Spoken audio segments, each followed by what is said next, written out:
اچھا جی، ایک بھائی نے پوچھا کہ ہم جو ہے فرد برائے بیانہ ہم نے نہیں لی، ہم سیدھا جو ہے فرد برائے بے لے کر جو ہے رجسٹری کروا رہے ہیں، تو کیا اس میں کوئی مسئلہ تو نہیں ہے کہ فرد برائے بیانہ لینا ضروری ہے؟ اچھا محترم بھائی، آپ کے سوال کا جواب یہ ہے کہ فرد برائے بیانہ جیسے کہ اس کے نام سے ظاہر ہے کہ وہ بیانہ کرنے کی صورت میں ہے، لیکن اگر آپ بیانہ نہیں کر رہے،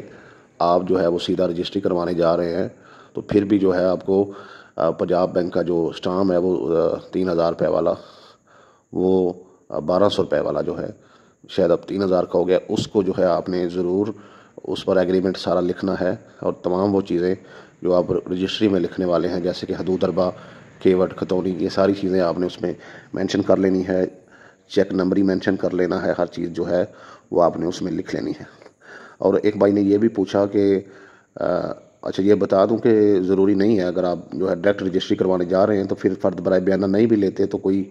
مسئلہ نہیں ہے۔ دوسرے بھائی نے پوچھا کہ پیسے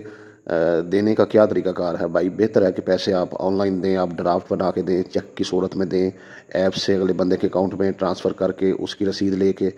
تو اس کو جو ہے حوالہ آپ اپنے اسٹام میں دے دیں، تو کوشش کریں کہ پیسے آن لائن دیں۔ ٹھیک ہے جی، آج کل تو بڑا آسان ہو گیا ہے، تاکہ آپ کے پاس ریکارڈ محفوظ رہے، کیش کی صورت میں پیسے نہ دیں۔